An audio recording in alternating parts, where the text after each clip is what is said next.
Thank you all for coming tonight to the ANU Democracy Society and the CAPS Society's event, this panel on democracy in Southeast Asia.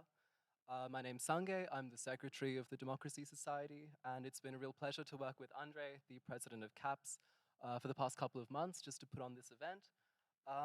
In terms of what to discuss tonight, we will have a moderated panel discussion that will go for just under an hour, and then we'll have some opportunities for Q&A with the audience. As always, there'll be some time to mingle with each other and with our panelists as well after the event. So tonight we'll be undertaking a deep dive into democracy in this complex region, looking at everything from its historical development in the period of decolonization and beyond, to the contemporary challenges faced by these regional democratic systems. So we will discuss corruption, rule of law, ethnic violence, and the pervasive influence of the military in parts of the region. And we'll also have a little look at aviation politics. With so many complex factors to discuss, to think about when we're looking at what democracy looks like in the region, we're very lucky to be joined by three excellent ANU academics tonight. We're joined by Joshua Neo, philosopher of law who has published widely in the fields of legal theory, philosophy of law, and jurisprudence. As a student, he received 11 prizes for excellence in legal studies and graduated with the University Medal in law. Joshua teaches legal theory and law and society in Southeast Asia. He's the author of Law, Love, and Freedom. Jane Ferguson is a senior lecturer in anthropology and mainland Southeast Asian history at the ANU School of Culture. Jane has engaged extensively in ethnographic approaches to Southeast Asian airlines and the role of digital media in Southeast Asia border insurgencies, especially in Myanmar. Marcus Mietzner is an associate professor at the Department of Political and Social Change. He's researched and published extensively on democratization, civil-military relations, and political parties in post-Suharto Indonesia. Marcus has taught extensively on Asian politics and Indonesian foreign and security policy. He's the author of Military Politics, Islam, and the State in Indonesia, From Turbulent Transition to Democratic Consolidation. So please join me now in welcoming all of our panelists. Thank you, Sange, for that introduction. Hello, everyone. I am Helen, and I'm a third-year law arts student at the ANU and a member of CAPS. I have the great pleasure of moderating tonight's panel discussion on democracy in Southeast Asia with such an accomplished lineup. We'll be running this panel discussion by starting with some prepared questions first, before leaving time at the end for Q&A from the audience. Just raise your hand during that time, and I'll try to get to you. We'll jump straight into the questions now. I'm starting off with a general one for the panel. What drew you to researching topics around democracy in Southeast Asia? Marcus, we'll maybe start with you. You mean what drew me to Indonesia in the first place? Yeah, to start your research in that area. Well, so I have to go back decades to explain that. So I went to Indonesia as a teenager when I was 14, 1986. Became interested in the politics of the country. When I finished high school, I started studying Indonesian studies in Frankfurt University. Did my master's degree there, all on politics. And so once that was finished, I came here to ANU to do my PhD. So from a very early age, I was actually interested in politics generally.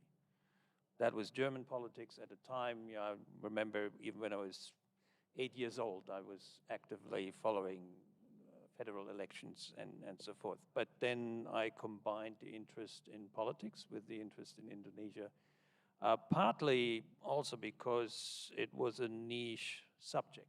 Very few people did it in Germany, especially.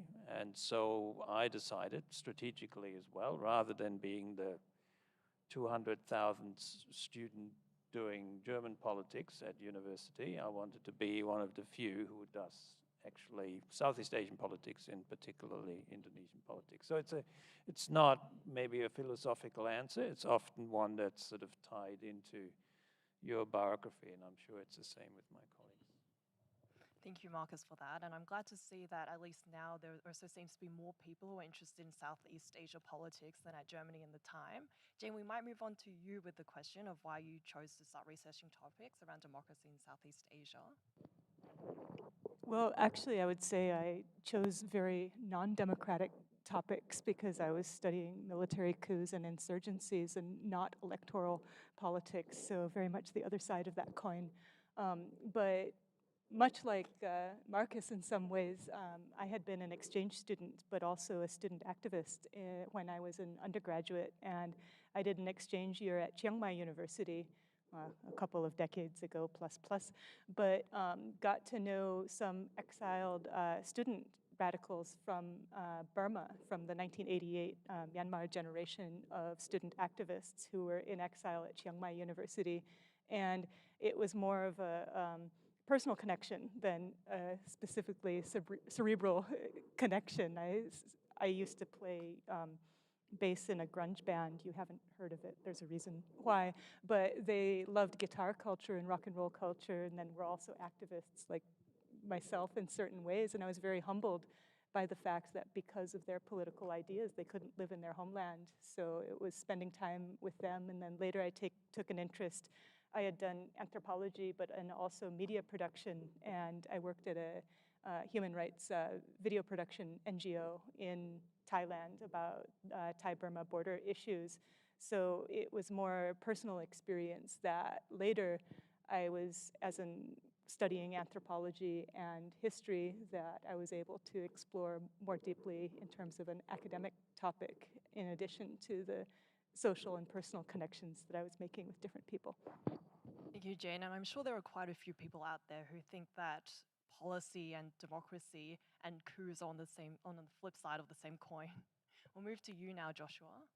Do I need to use the mic for the recording or? Yes, probably. Yeah, okay. Right, so, is it working? Yeah, okay. So really my only qualification to talk about Southeast Asia is that I am native to the region. I'm from Southeast Asia, so that's my usual excuse for talking about Southeast Asia. Right? So I'm primarily a legal philosopher, so legal theory is what I do, but I read news about what's happening back home. I grew up in Malaysia, my parents are still in Malaysia, so writing academically about Southeast Asia is really my way to vent my frustration after reading the newspaper.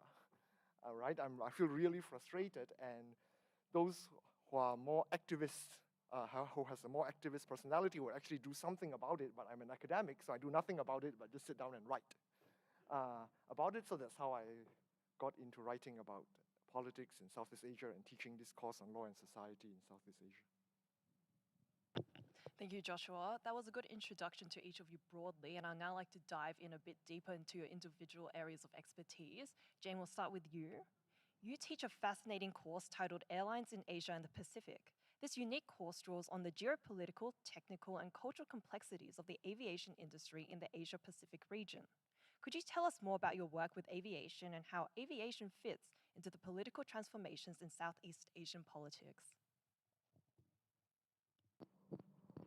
I guess I would talk a little bit about, okay, the course is thinking about aviation and airlines from a more anthropological perspective. So from the perspective of airline workers and the development of the logistical superstructure, which includes massive legal, economic, and political implications. So, talking about political systems and international relations. And for example, 40% of global cargo value travels by plane. So obviously it's integral to the economy, and in spite of COVID, actually cargo data are up. So it continues to have importance as well. But from my background in activism and anthropology, I'm actually more interested in aviation culture from the point of view of the villagers themselves, as it were, the people who work in airports and are airline workers. So for example, I've done ethnographic research, participant observation about the siege of Suvarnabhumi Airport in 2008, which was actually a lot of the activists themselves were airport workers. So what did it mean to participate in a workplace strike for political reasons in Thailand? And also I've done a ethnography series of interviews with a cabin crew who worked during a hijack situation And the hijacker himself is one of my interviewees as well. So again, not looking at aviation from the outside, but looking at aviation from the inside and thinking about what it can tell us about political cultures and economies. Wow, that is fascinating work. And Joshua Neil, I'll move on to you because one of the courses you teach is on law and society in Southeast Asia, where you examine the legal systems of many former British colonies. I'd be interested to know how these colonial histories have impacted the legal cultures in this region. How do colonial legacies translate into modern legal systems and other institutions broadly in Southeast Asia? So we might consider two former British colonies in Southeast Asia, right? So Malaysia and Singapore, right? Their legal system is built entirely on the common law model, right? So the colonialism gave them the legal system that they currently have, right? So what is the impact of colonialism on the legal systems of this country? The impact, it's almost total, right? I mean, it created a legal system for these countries which continued from the colonial period to the post-colonial period. Sorry, is that easy to hear? Is that easier? If you wouldn't mind still speaking to the mics for the video, but just talking. Yeah, excellent. I think that's much better, actually. Okay. Yeah. So the politics surrounding law in Malaysia, for example, really revolves around to the extent to which the post-colonial state should embrace the common law, right? To what extent an independent state should embrace a legacy of colonialism, or should it repudiate the legacy of colonialism and create an alternative legal system? So that colors all the legal debates in Malaysia, right? Why keep the common law? Why not adopt a different legal system that is more suited to indigenous values, whatever those indigenous values are?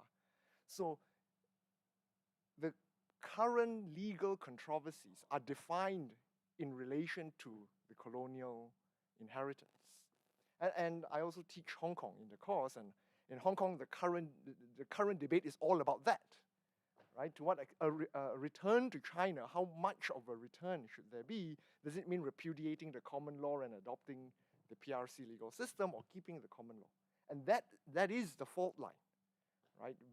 In Hong Kong politics, you could look at the fault lines through what kind of legal system do they want after colonialism. Thank you, Joshua. Would it be easier? Is the microphone on? All right.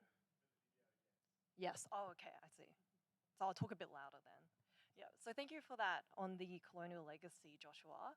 We'll move on to Marcus with Indonesia, which is a country very much with its own colonial legacy. Marcus, Indonesia is often held up in political and academic circles as an example of successful democratic transition, with its period of reformation in the 1990s and early 2000s. On the other hand, Indonesia's democratic transition does not appear to register strongly in the perceptions of citizens of democracies around the world, such as here in Australia. Where would you say Indonesia lies between the two extremes of democratic poster child and non-democracy? Well, so there are two sort of complex issues here. One is the perception of Indonesia in Australia. The other one is, where do we locate Indonesia on a democratic spectrum? So the first one, it's actually quite complicated as well. The Lowy Institute used to do these very good surveys for a number of years where they asked Australians, who do you think is ruling Indonesia, right? And so 2006, 2008, a majority of Australians said it's the military. And quite ironically, that was actually, we're looking back at Indonesia's democratic trajectory, that was the high point of democratic quality in Indonesia. That was roughly a decade after Suharto had fallen, and yet Australians had not noticed that he had, right? So because Suharto obviously was in power for 32 years, he was coming out of the military. It was not entirely correct either to see him as a military dictator, but at least it was to some extent correct that the military was running Indonesia. But 10 years later, Indonesia had actually done quite well in democratization, 2006, 2008. But Australians thought, well, not much had happened in Indonesia, and that's a problem in itself.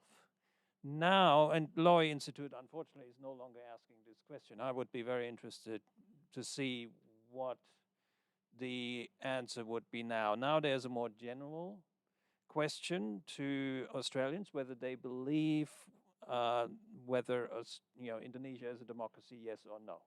It's a much less juicy question.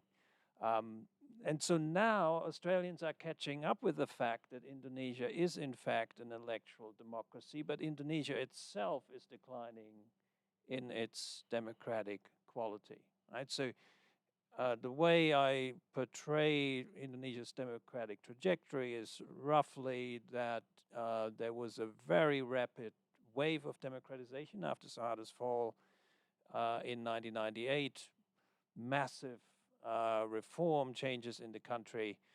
That peaked in about 2005, 2006. Then we had a relatively well-functioning democracy up until about 2009.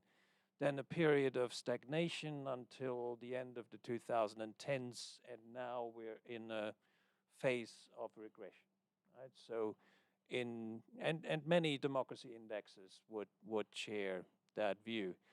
Where is Indonesia on that spectrum that you're talking about? So I'm teaching a course, actually, Democracy in Southeast Asia, where you can learn about all of these classifications of democracy. So the minimalist version of democracy is the electoral democracy, right? So these are democracies where you have relatively free, fair, and competitive elections, but where other forms of democratic life, like rule of law, might be missing, right? So there's very little equality, social equality, and so forth that would allow people to exercise their democratic rights effectively. But again, that's the minimum standard of a democracy, right? So in many of the democracy indexes make that judgments. First, is a country an electoral democracy? Yes, no. The second question would then be, is a country a liberal democracy, right? And that would be a democracy that has not only free, fair, and competitive elections, but also rule of law, relatively stable social equality, access to information, and all these things that consolidated democracies have. So we talk about a full or a liberal or consolidated democracy. Then you have on the other side of the democracy spectrum, you have the illiberal democracies, which are sharing some of the features of an electoral democracy, but are on the pathway to crossing the line into authoritarianism, right? And so Thailand, for instance, for many, many years has been sort of swaying back and forth between an illiberal democracy and full forms of authoritarianism. Now, where's Indonesia at the moment? I see it still as an electoral democracy in which power is contested by a multiple range sort of actors. So it's not monopolized by the president or other actors, and surely not the military. That's pretty obvious at this point, especially in contrast to Myanmar and Thailand. But there are very significant signs of democratic erosion, right? So the role of minorities, religious minorities, and so forth is being marginalized. People are more and more afraid of expressing their opinion, which is something that we also see in the Philippines, which is very similar, in fact, in terms of being an electoral democracy on the pathway to an illiberal one. So again, in sort of a nutshell, Indonesia is an electoral democracy, but its trajectory, its trend at the moment is towards increasing illiberalism. Thank you for that, Marcus. It's interesting that you mentioned the concept of rule of law, and I'll direct this question to you, Joshua. How do you think that the rule of law fits into the struggles for democracy in Southeast Asia? So, for more context, this definition of the term holds various meanings and is often a subject of debate in many discussions on the law-related angle on democracy. You have a background in jurisprudence and legal theory, and I took your legal theory course last semester. How do these legal frameworks fit into deliberations for democracy in the region? Well, I actually think that rule of law has nothing to do with democracy. They are separate political ideals, and it is it leads to conceptual confusion to muddle these two things up, right? So I like intellectual hygiene, right? One has to be hygienic, and intellectual hygiene means seeing what those two values are. So a state could be a rule of law state without democracy at all, right? So one could, a good example would be Hong Kong during the British colonial era. So after the war until 1997, I think clearly the Hong Kong was a rule of law jurisdiction. There are clear rules, everything followed law, but no democracy. The British did not have democracy, but they gave Hong Kong the rule of law without democracy.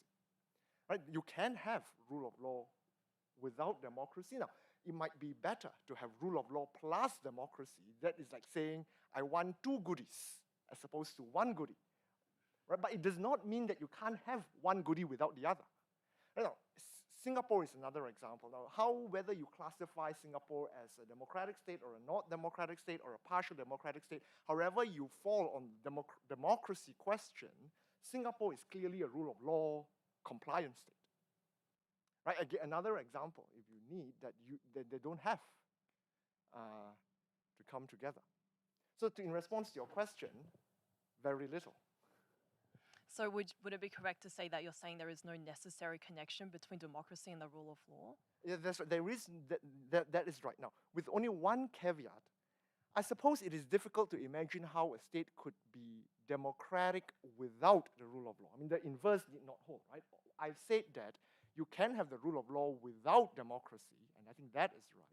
It might be more difficult to imagine the other way around, how you could have democracy without the rule of law. Now, that I think perhaps might be impossible. And that is because, and I would say that because I'm a law academic, that law is more important than democracy, right?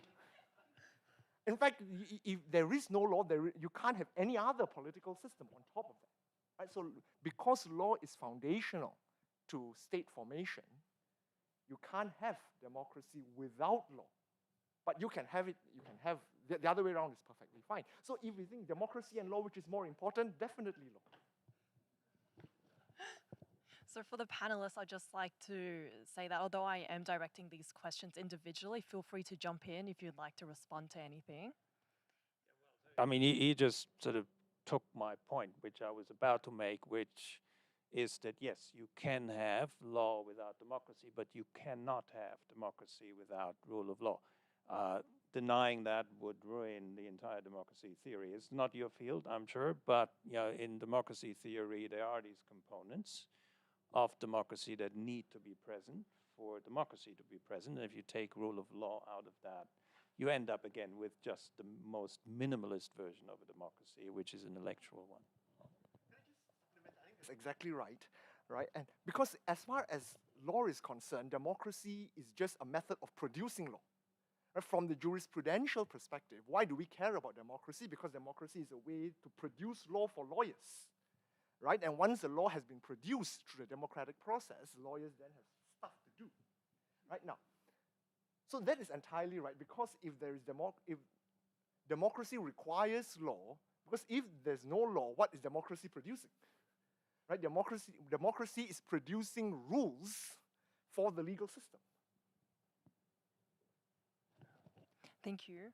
So fundamental in the idea of rule of law is the idea of accountability. And Marcus, I'd like to ask you this question about accountability in Indonesia. There seems to be at present very few credible champions of democracy among Indonesia's political class. There is, and I apologize if I pronounce this wrong, Prabowo Subianto? Close enough. Yeah. Leader of the Great Indonesia Movement Party, a major right-wing populist and conservative party. Within the other major party is Jokowi's PDIP, Indonesian Democratic Party of Struggle, whose leader has often dismissed the need for electoral competition and pushed for a vague version of democracy that centers around horse trading between elites. Most recently, the party has called for constitutional change to make the office of president one elected not by the people but by parliament. Are there forces on either the elite or grassroots levels which stand a chance at reinforcing competition, real debate, and accountability, things fundamentally we believe to democracy? How do you assess the likelihood of a reformer emerging on the political scene? Right, so just in defense of PDIP and Megawati, that's not exactly what they're asking for at the moment. They're actually have officially proposed that the president is continued to be elected by the people, but that another body, not parliament, but a general assembly called the MPR, will develop a 5-year plan that the president then has to execute, right? So it's a bit more complicated than that. There are suspicions that behind that idea is the proposal, a hidden proposal to return to indirect presidential elections through the MPR. So just to clarify that. But the overall question is a very good one. You know, is there a pathway for non-elitist political actors in Indonesia? And the answer is once again complicated. We have seen with Jokowi, the current president, that it is possible for a non-elite figure to come to power. You know, some of you will know Jokowi, small town furniture trader, became mayor of the city of Solo in 2005, then became governor of Jakarta in 2012, and then rather miraculously, although nobody really wanted him in the elite, he became president because of very good polling numbers. However, once you get there, that's where the problem starts, right? So once he had won the election, and that's possible because it's a direct election, parties have very little to do with the election of the president in Indonesia. But once you're president, you have to deal with the parties to get laws passed and your budget approved and all these things that governance requires. And the political system then is set up in a way that forces the president into these compromises, right? To build coalitions, broad coalitions, try to include as many as possible. And then, you know, that institutional setup waters down the aspiration of an outsider. So I remember very clearly, so I interviewed Jokowi in September 2014, just a month before he was inaugurated. So he had won, he was very happy, and he was ambitious. And so I said, okay, so how are you actually going to rule? What are you going to do if the parties are not approving your budget? What are you going to do if, you know, the military tells you that they're, you know, blocking your policies and so forth? And he said, you know, he just said, watch me. I'm going to mobilize the people against the elite. You know, if Parliament tells me you can't have that budget, I'm going to tell the people the elite is blocking my budget. So that was September, a month before inauguration. It took a month for him to throw all of that courage overboard and drive very compromise-oriented policies by early 2015. And there was one key experience he had. So he had picked his cabinet. He thought, you know, I'm the president, I can pick my own cabinet. And so he was on the way to announcing the lineup. On the way to the announcement, he gets a phone call from Megawati, the chairperson of his party, and says, no, you're not going to announce these names. I haven't approved them. And there was one name in particular that Megawati didn't want, and she said, well, if you go ahead with the announcement of this cabinet, we are going to withdraw our support from you in Parliament, and then you can see how you're going to govern. Right? And so he was totally shocked. He canceled the announcement of the cabinet, took the names out that Megawati didn't like, negotiated with her and other members over a new lineup.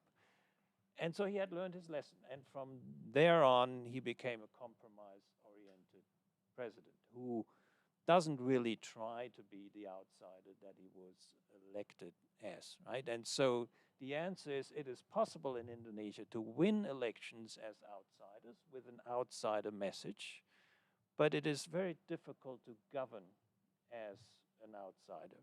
And we have had one person actually who has tried that at the provincial level in Jakarta, Ahok. I don't know, some of you may have heard about him, a very courageous, anti-elitist, sort of bulldozing politician who just says, I don't care what the elite wants, you know, and I'm going to imprison everyone who is corrupt and so forth.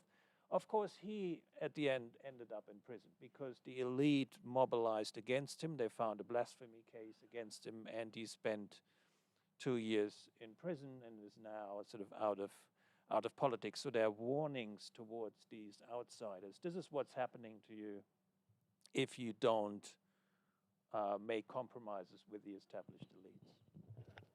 Thank you for those interesting points, especially about outsiders, Marcus. I'm going to take that theme of outsiders and non-elite political leaders rising to power, and I'm going to shift gears to Myanmar. And Jane, I'll direct this question to you. It appears that the military junta in Myanmar is beset on numerous fronts by different actors with incongruent aims.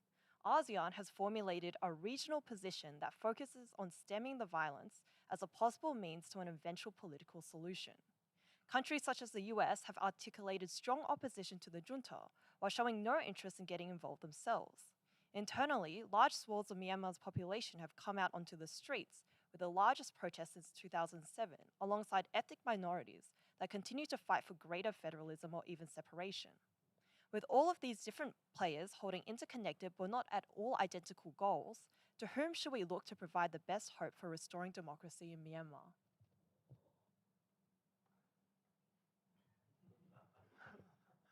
And the other panelists, feel free to jump in as well. Well, part of it, I mean, that's a series of different questions, like what each can do, and the extent to which each group is invested in its opposition to the Myanmar military, and then how the Myanmar military will operate with them. One of the points, I mean, repeatedly, people keep asking about, oh, ASEAN, what can ASEAN do? What has ASEAN ever done in relation to politics in Myanmar? Anybody know? But yeah, that's part of it. But also, it's because, I mean, part of the force of the Myanmar military, it's the most enduring military state in Southeast Asia. And a lot has to do with how the military has continued to fight its wars, the longest running civil war in Southeast Asia, and how they see themselves as protecting the non-disintegration of the Union and protecting the Theravada Buddhist state that is Myanmar.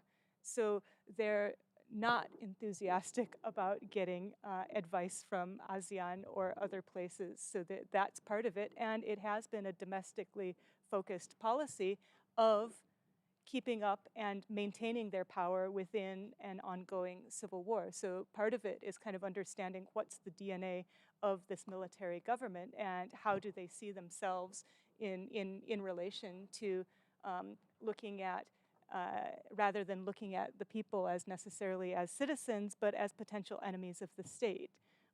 So, this kind of forces, the questions of like, okay, how is the Myanmar military going to move towards a model of democracy which allows for elections, participation, etc. And there was a significant opening up, and it was a faction within the military that might have stepped faster than others expected starting in 2011. So having that shift one way or the other has to do with the military itself not necessarily being completely monolithic either.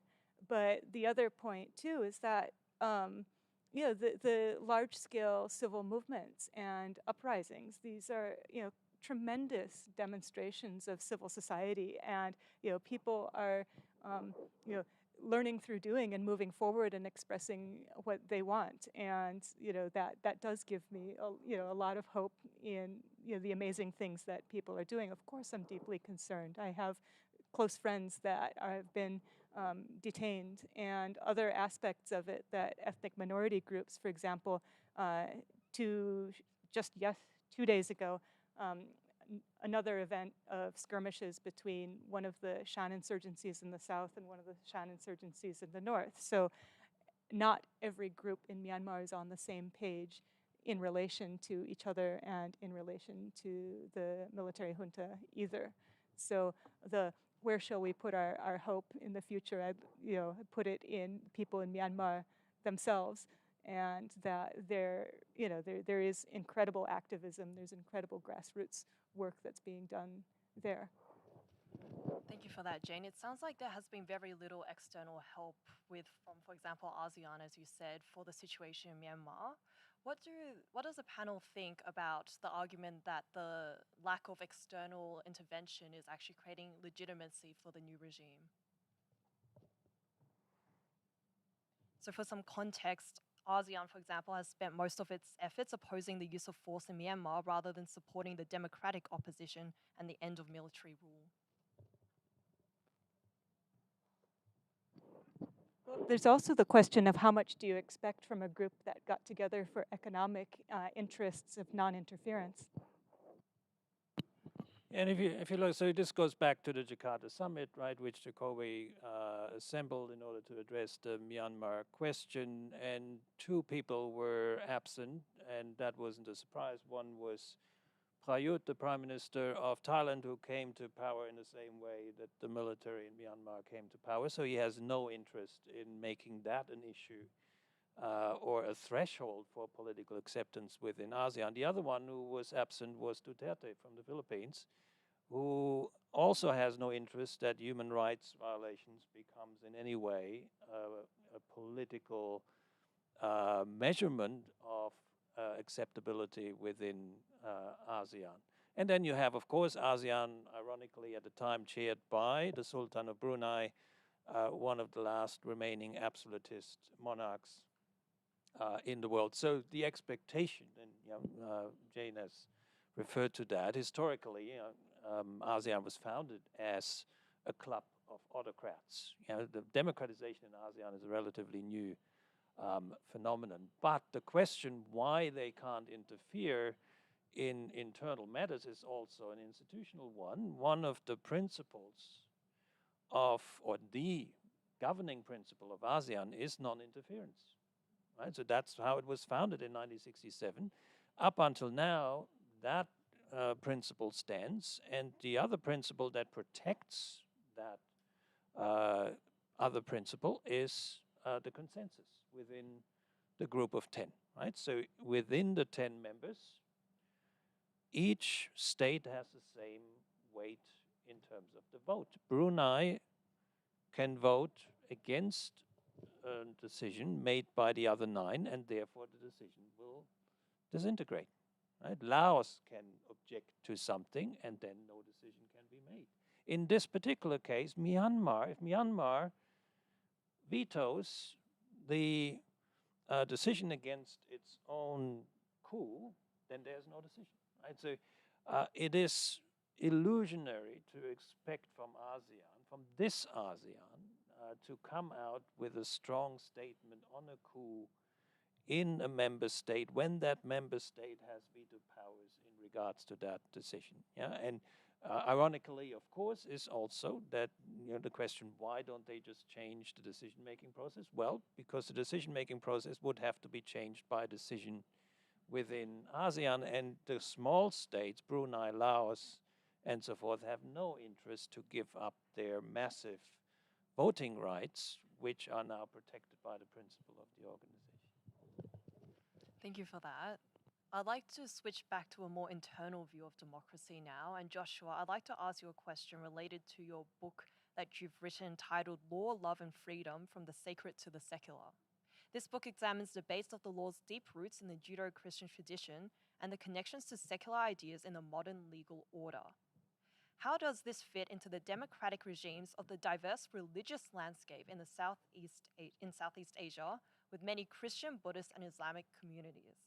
How can we approach the legal aspects of democracy in Southeast Asia through the lens of local religious roots?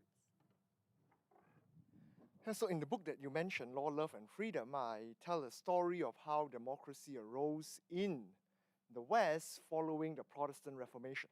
Right? So the story in that book, it's a particular Western story of how democracy arose in the period of the Western Enlightenment, and I trace it back to the Protestant Reformation. Now, what has happened then, of course, was democracy then lost its religious cover, at least in the West, and it becomes secularized, right? So secularization is just a removal of the religious garb, and then you get democracy without its religious roots. And if my book is correct, its religious roots in the Protestant Reformation.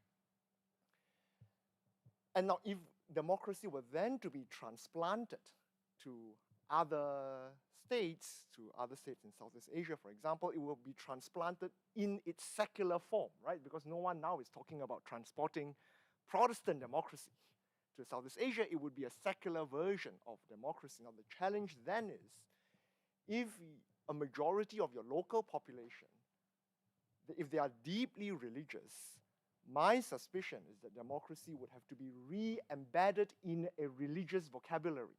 Except now is not a Christian vocabulary, would be, for example, an Islamic vocabulary in Malaysia or Indonesia, for example.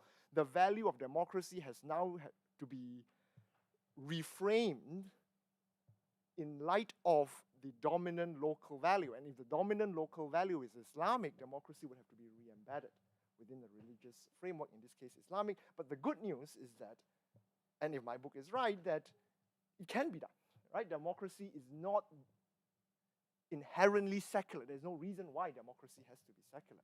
It can be secular, it need not be secular, it can have a religious framework, right? It's just that now work has to be done to give it an Islamic framework, given that majority of the societies that we want democracy to flourish in Southeast Asia, many of these nation states are Islamic. Thank you for that, Joshua. I'd be interested to hear your thoughts. Many say that in a system where courts have too much power, it's not the best thing because courts are anti-majoritarian. What do you think of the argument that democracy is, by definition, anti-minoritarian?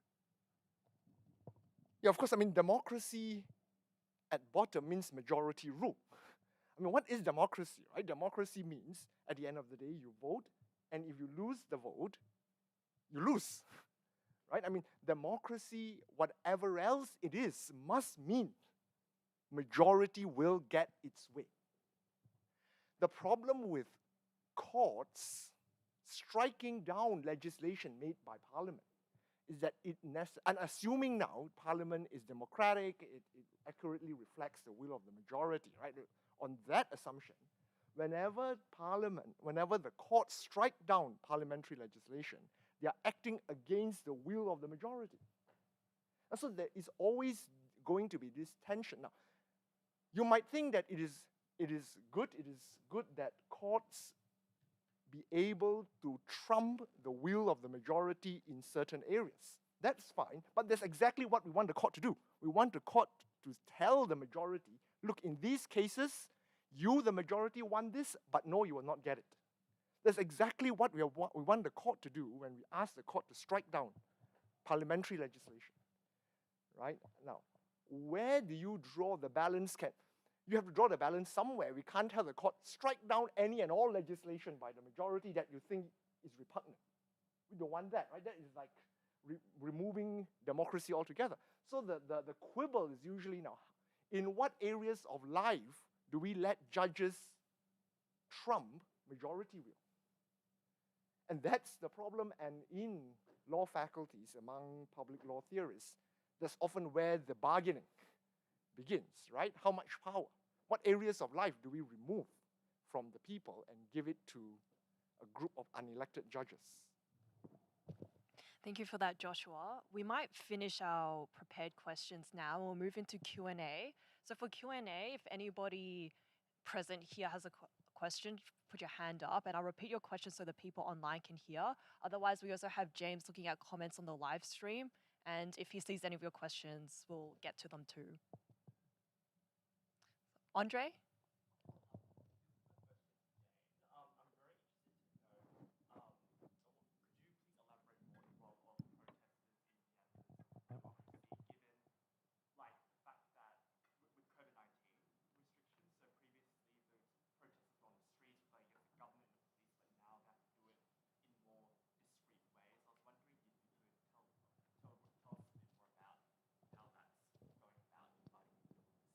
So for the live stream, that was a question directed to Jane about how protesters in Myanmar have had to adapt to the COVID-19 situation and how they protest. Well, first of all, it's horrific and heartbreaking, the number of people that have not been able to get treatment. It's a real health crisis for so many people, especially because the military and some of the government hospitals are hoarding oxygen tanks. So a lot of people aren't able to get treatment. In terms of the context of the protests, given that the coup was on February 1st, this was already predicated after months of economic shutdown and economic anguish because of COVID.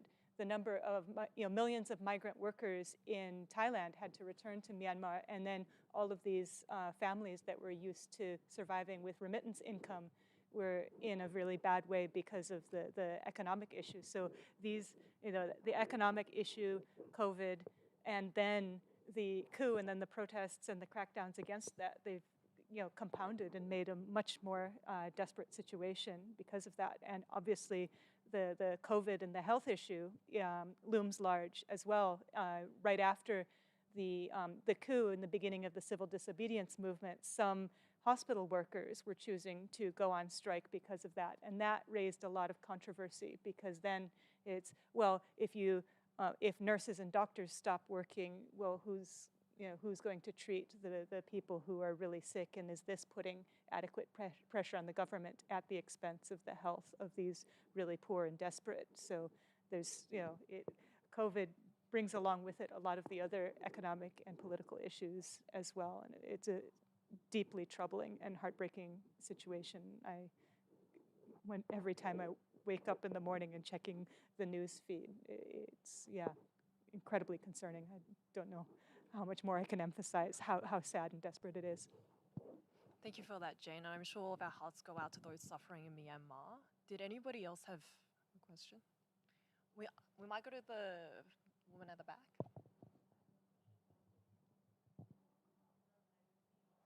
Can you speak up a little bit louder?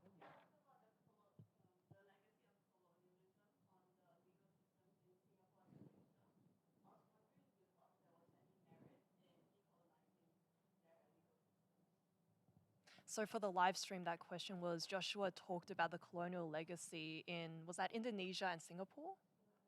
Sorry, Singapore and Malaysia. And the question was whether Joshua saw any benefit from decolonizing the legal system in those countries. Yeah.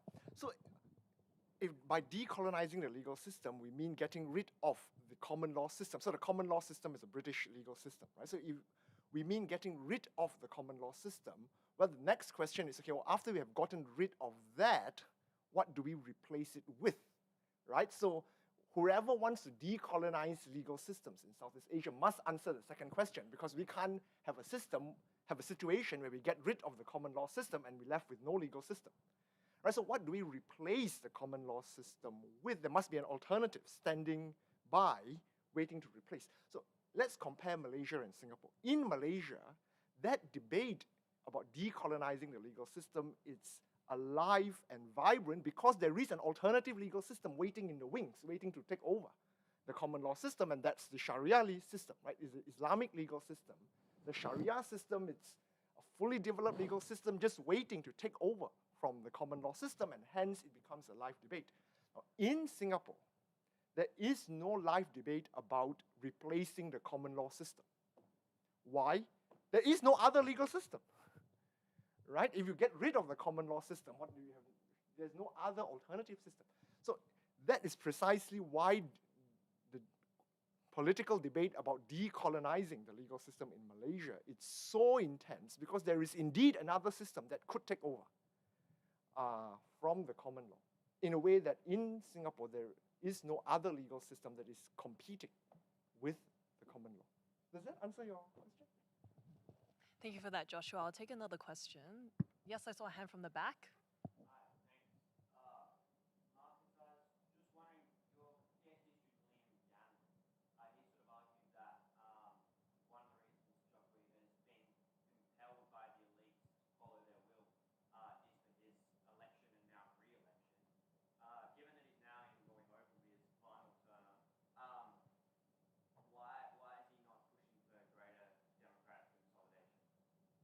So for the live stream, that question was directed to Marcus about the assertion that Jokowi's previous catering towards the elite was because of his election and re-election.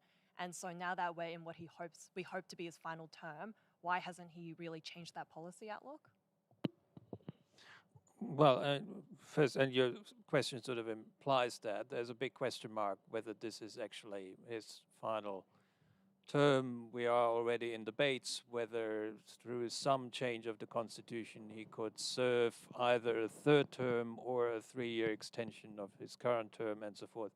That's the first one. The second is also, of course, that he is building a political dynasty. That's very clear. He made his son, who at the time was like late 20s or something, is now the mayor of Solo, where Jokowi himself started his political career as well. So it's very clear that he has mapped out a pathway for his family to stay in power in one form or another. So there's very little interest for him to sabotage the system, which actually serves him pretty well. The other point, of course, is that, yes, I think all of us at the time, and I include myself in that as well, overestimated his democratic credentials, and he contributed to that. You know, he had a team in 2014 that gave him talking points which sounded very well and which he took up, you know, about looking into the human rights violations of the past, upholding minority rights, advancing democratization. He said the right things, but as we have learned more about his political persona, and if we strip it from all the decorations, what's left is a belief in the developmentalist role of the state, the importance of the economy, and increasing prosperity for Indonesian citizens. That's it. If there's room for democracy, then that's fine. But you know, if the priority is to make Indonesians richer rather than more democratic, his clear preference is the former, right? And with that, he's actually pretty close to Suharto, who had a very similar developmentalist outlook. So you know the work of Eve Warburton, who is very well described that developmentalist thinking of Jokowi, which trumps any democratic considerations. Thank you. I'll take another question. Yes, in the yellow hoodie.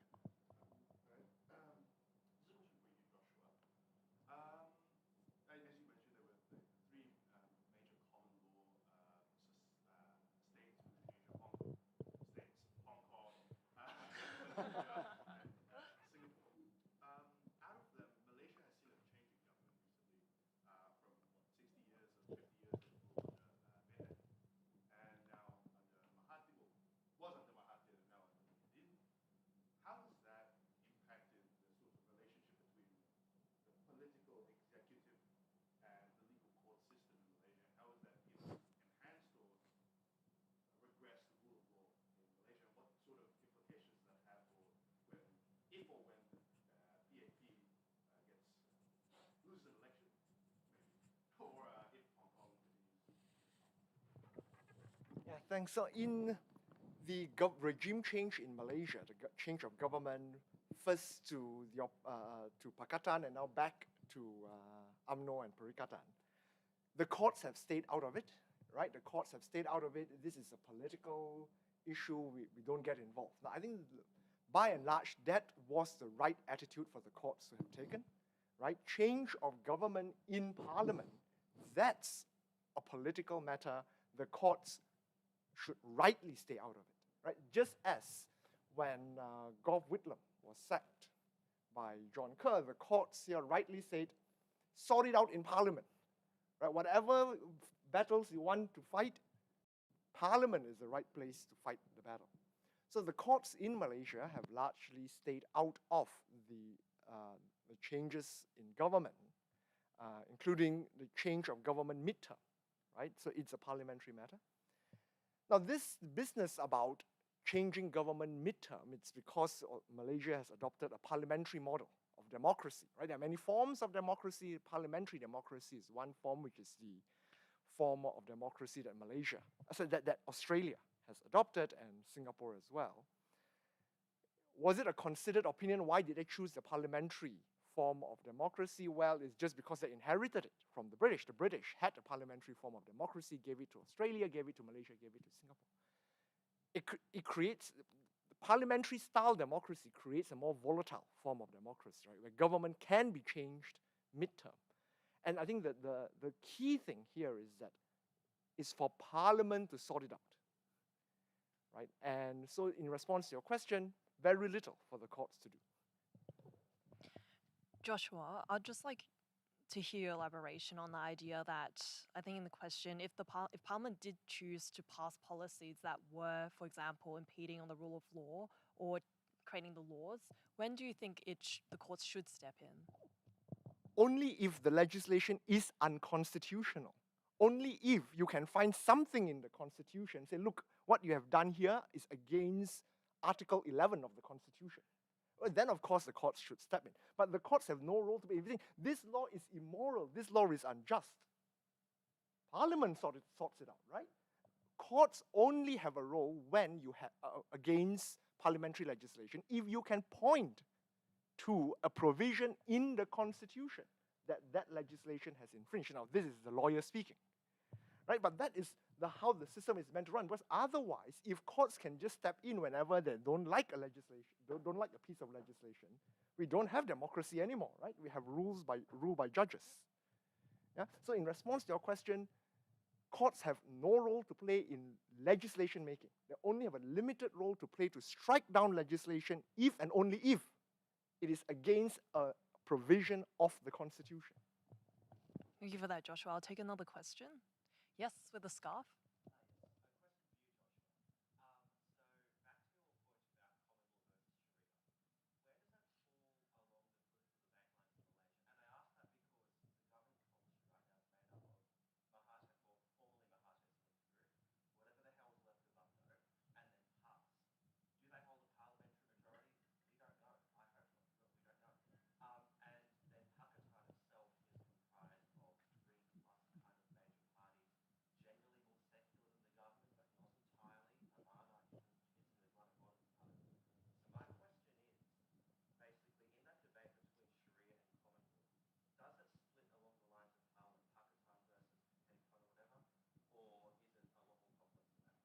So there's only really one party who has advocated the complete replacement of the common law system with Sharia system, right, which is the Islamic Party.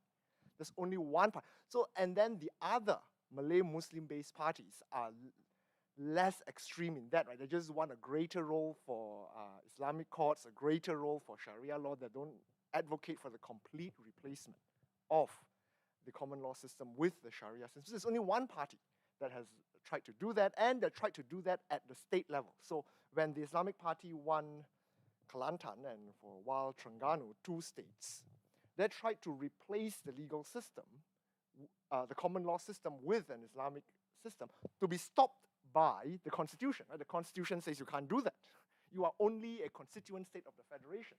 If you want to do that, there is a way, the only way provided by the Constitution to replace the Islamic system, to replace the common law system with an entirely Islamic system. There is a democratic way to do that. Win 2/3 of the seats in parliament, and you can change the Constitution however you want. Until they can win 2/3, that will not happen, right? Of course, there's always a second way, which is a revolution. Right? A revolution is a standing possibility to completely replace to chuck out the Constitution entirely and write a new one. And there are some states that have constitutions like we have magazines. Right? Every few months, they have one new constitution. Right? Now that is always a possibility.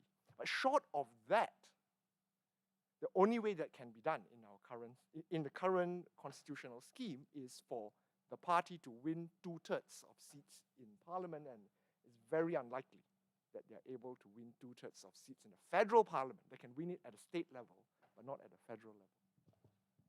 Thank you for that, Joshua. For the next question, Sangay, I might get you to run with the microphone to the person with their hand up. Yes, we'll go to you. Yeah, I'll just get. You can walk towards the thing. Yeah, I would have thought. I've got a question for Marcus. I suppose for some of us who haven't had as much sort of exposure to Indonesian politics, but I think for quite a few people, that interest has been increased by the release last year by the ex-Washington Post correspondent Vincent Bevins of the Jakarta Method about the mass killings in Indonesia and how that reverberated around the world. And on the topic, I suppose, of past injustices, democracy, human rights in the present period, and the Jokowi, and looking at that past, what prospects are there at the moment for Indonesian politics and Indonesian society to be looking back on that period and reflecting, or has this kind of period of democratic regression sort of foreclosed that possibility? Right, so this is actually a very interesting case study that connects to what we discussed earlier, the compromises presidents have to make in very big coalitions with which they govern. So when Jokowi came to power, one of his promises had been to look at 1965, at the massacre of about 1 million Communist Party members and suspected members of the party. That massacre was committed by the military, but not only the military. Importantly, the military used Islamic organizations to carry out the killings, some of which are still very important today, Nahdlatul Ulama and Muhammadiyah, the two biggest Muslim organizations, especially Nahdlatul Ulama, which was very proud of the killings. Right? So throughout Suharto's rule, they were actually going around and said, I killed X amount of people in 1965. They wore that like a medal. When democratization came, they were a bit more quiet about that, but it's well documented. So Jokowi comes in 2014 and says, maybe we should look at 1965. So what he does is he asks a retired 3-star general, Agus Wijoyo, who is the head of the National Resilience Institute, which is a military-linked think tank, to run a seminar with victims of 1965. The pedigree, so to speak, of Agus Wijoyo was that his father had been killed by the communists in 1965, was one of the ones that were killed on the 30th of September. So he was in no way under suspicion of being, pro-communist or something like that. So Jokowi thought that's a good idea. Let him run this seminar with the victims of 65, with a look towards a possible apology by the state. Right? So that has always been on the table under Yudhoyono as well. Yudhoyono couldn't do it because his father-in-law was one of the biggest butchers of the massacres, right? So he couldn't do it. So Jokowi said, let's look at the issue of the apology again.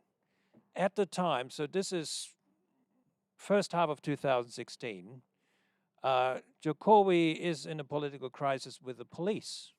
He had, it's a long story, he had to get rid of the police chief because he was corrupt, but the police chief had such a big network in the police that there was a backlash.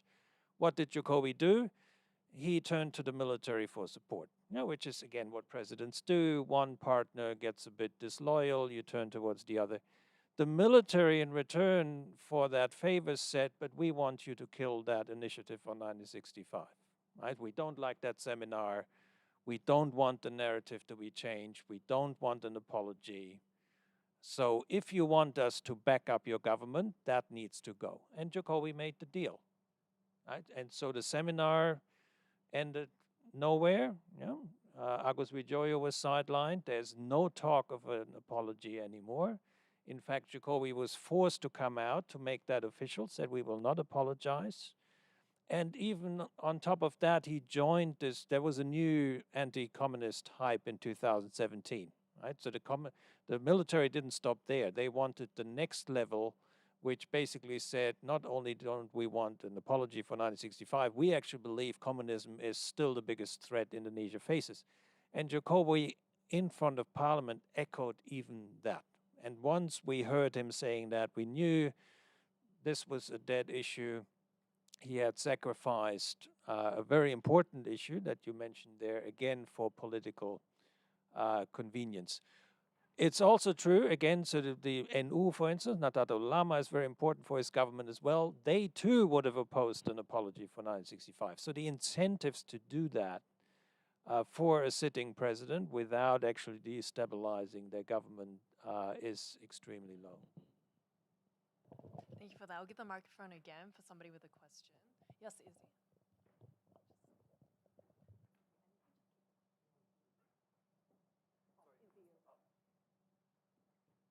This is a question for Jane. So this is in the context of democracy, Aung San Suu Kyi, in the political religious context of Theravada Buddhism in Myanmar. Is the democratic sentiment by civil society in Myanmar changing towards a more progressive and inclusive one in the backdrop of the military coup?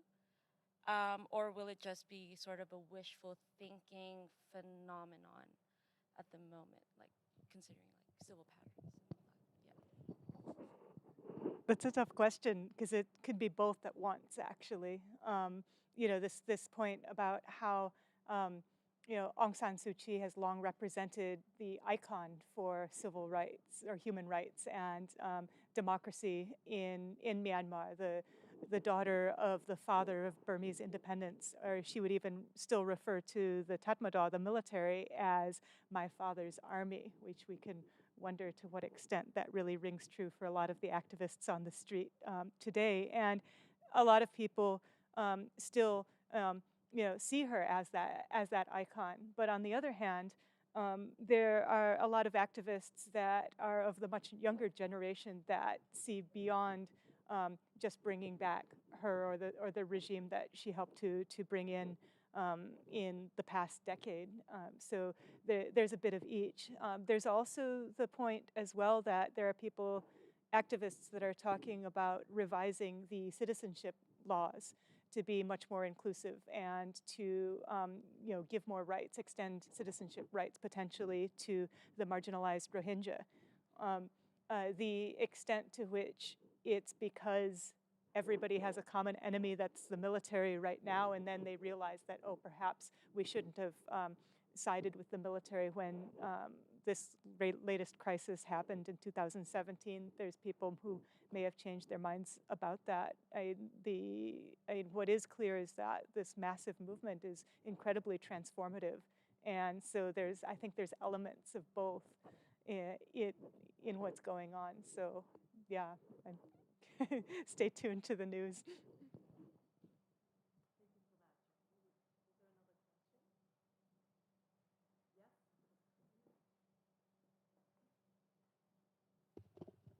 A question for Marcus regarding Indonesia. A lot of states that don't have a fully embedded democracy, but maybe what we'd call a flawed democracy or something, suffer a small period of democratic backsliding. And then there's a strongman, an economic crisis, something comes along, and they fall off a democratic precipice.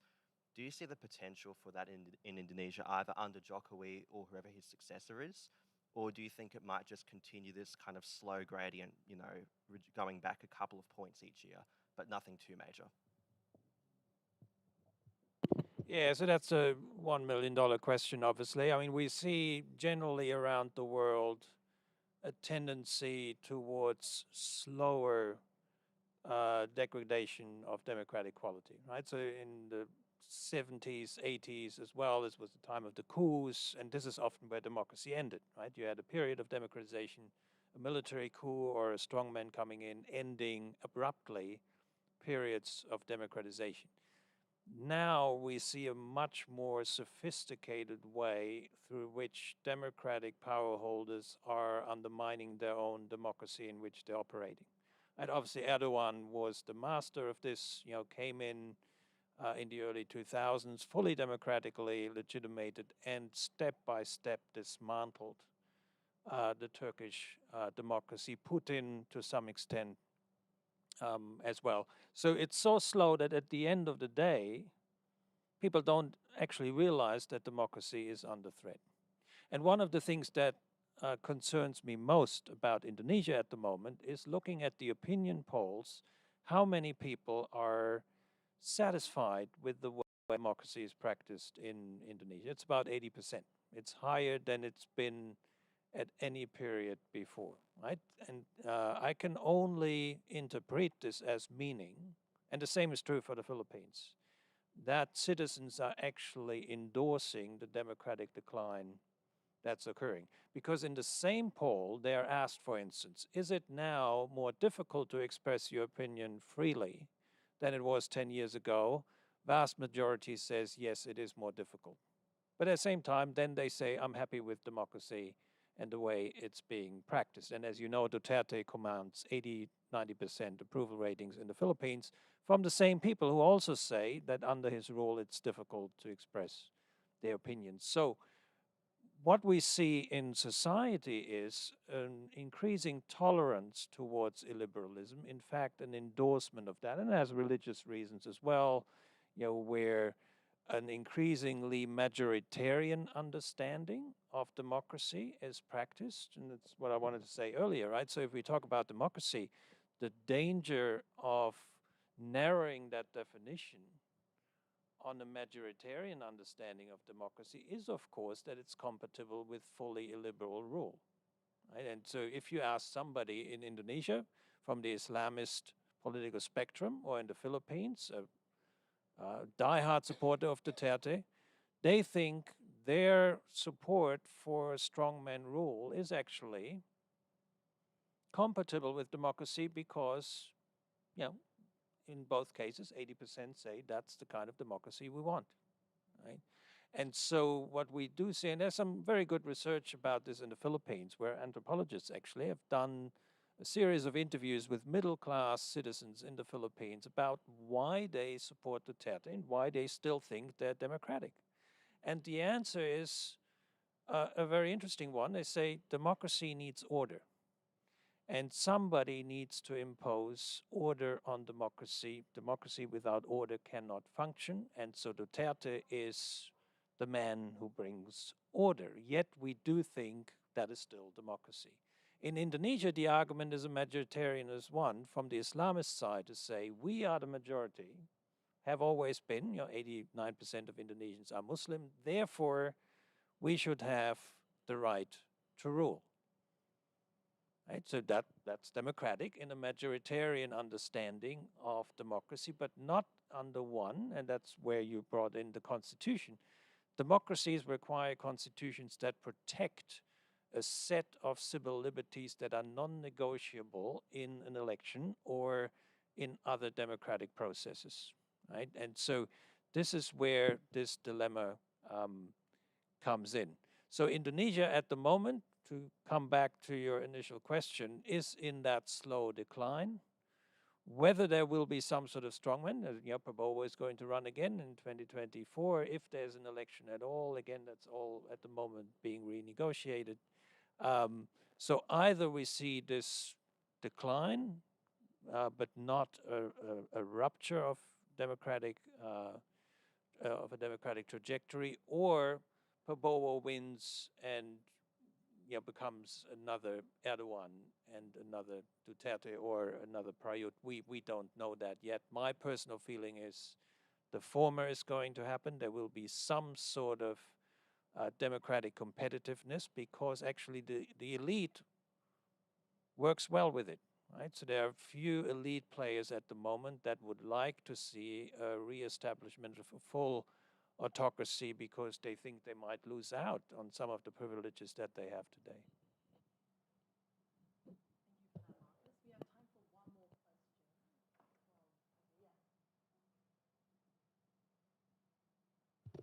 I think Marcus touched on this a bit, so maybe I'll ask Jane.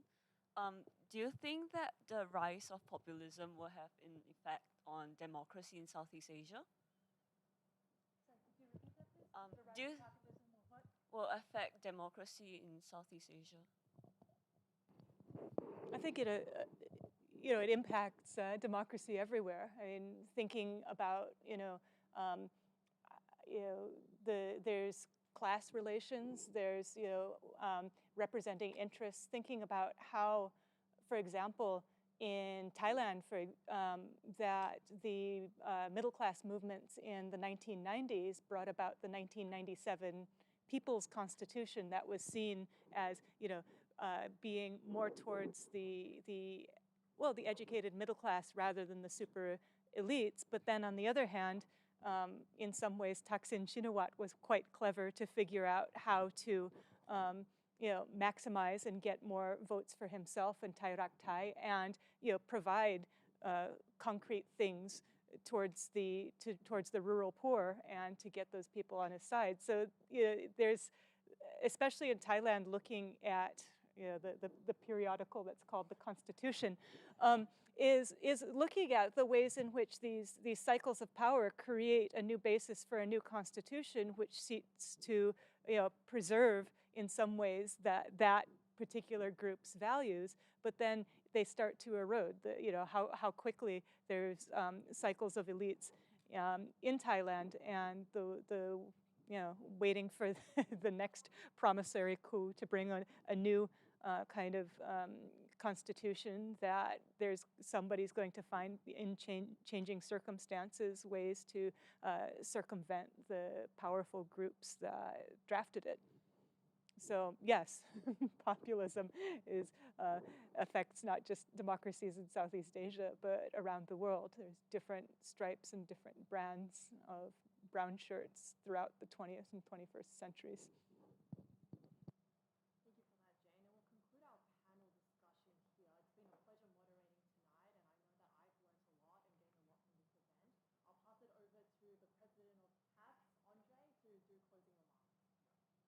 Thank you, Helen, for moderating, and the speakers for mapping out the incredibly diverse and complex elements facing democracy in the region. We'd also like to thank the audience for being really highly engaged and curious towards this really timely discussion. So on the behalf of the ANU Democracy Society and the College of Asia and Pacific, we would like to present you a small gift. Feel free to continue the conversation over some food after this event. And yeah, thank you everybody for attending, and please join me once again in thanking our wonderful guests.